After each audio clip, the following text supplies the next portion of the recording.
I hate the 10-minute rule. Okay, now we're doing part 2. I left off where keep the gun concealed. Many of you may think that I live in a state where I can carry my gun out in the open. Okay, do you have to? You may live in a state where it's okay to drink rubbing alcohol. That mean you're going to do it? My philosophy, this is my opinion. Only a uniformed officer should carry his gun in plain sight. Everybody else, detective, off-duty officer, retired officer, instructor, bodyguard, private citizen, should carry their gun concealed, hidden, out of sight.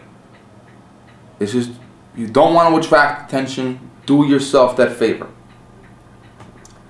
Now we're going to move on to number 3, which is very important, the police search. Every single fucking assholes.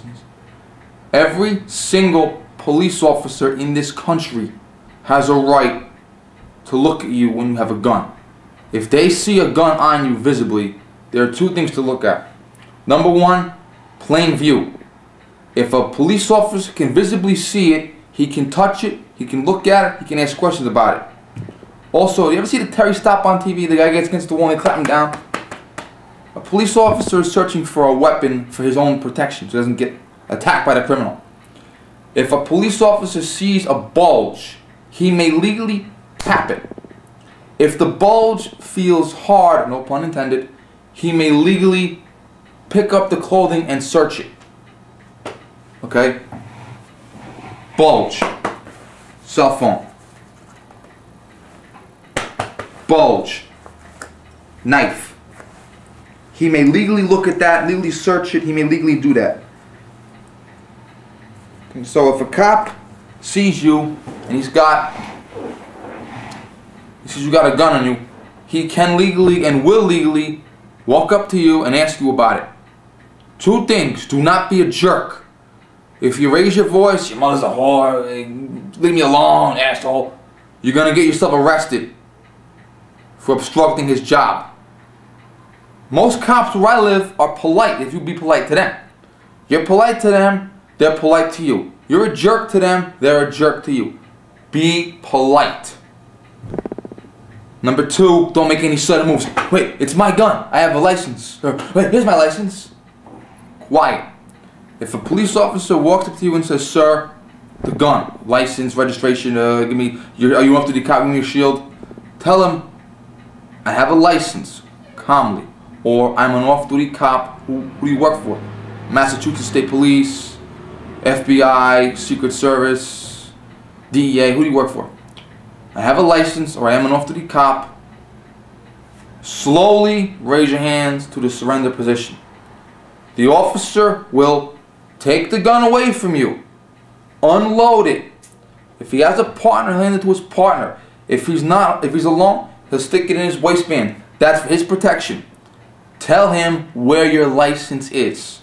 He will reach into your pocket, take out your license, and look at it to make sure that you're clean. If you're not clean, there's an issue.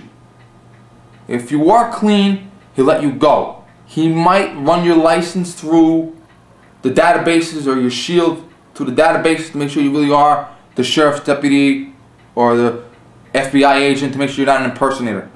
He may run your license to make sure it really is a license, it's not a fake license.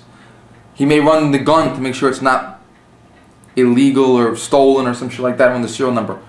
Be patient. Once he's established that you're clean, he'll hand you back your stuff. You can go along your way. Anybody see that new show, Steven Seagal, Lawman?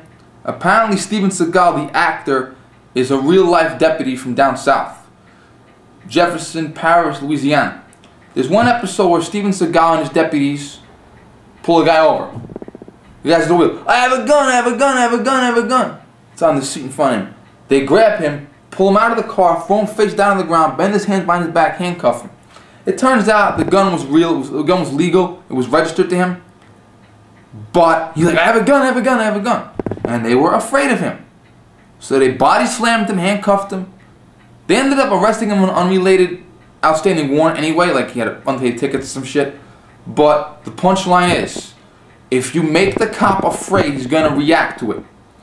Some cops go the full mile and they shoot you.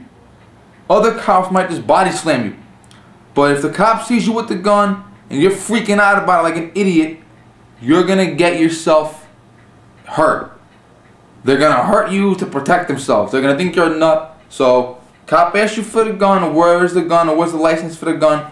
You be calm, you be polite, you don't make any sudden moves, and you cooperate. He's just doing his job to make sure that there's not a criminal with a gun. That's his job. Even if you yourself are a cop or some other member of law enforcement, you understand that he's just doing his job by checking in on you. Okay? So, cooperate.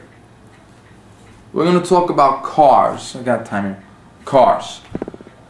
Some people, I don't obviously, live in a state where they can legally carry a gun in their car. Do you need a gun in your car, in the glove compartment? Do you need that? I mean, seriously, do you really need that? Think about that. Do you really need that? Okay. This is what I recommend. If I were, I wouldn't do it, but if I were carrying a gun in my car, this is what I would do. I would have one gun and two holsters. I'd have one holster on my body with the gun in it. I'd have another holster like Black Hawk makes nice holsters for your vehicle mount, under the table mount, under the desk mount, whatever. I'd have a gun holster mounted in my car. So I have the gun on my body. I get in the car.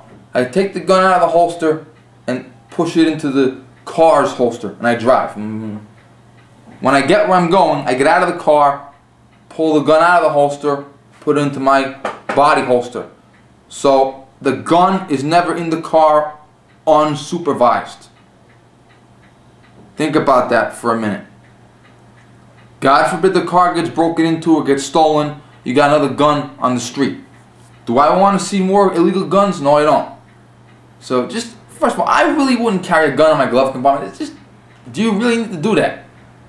But if you do and if you want to, think about what I'm saying. One gun on your body, when you're in the car, put it in the holster, no pun intended. That way you can switch. That way the gun is not separated from you.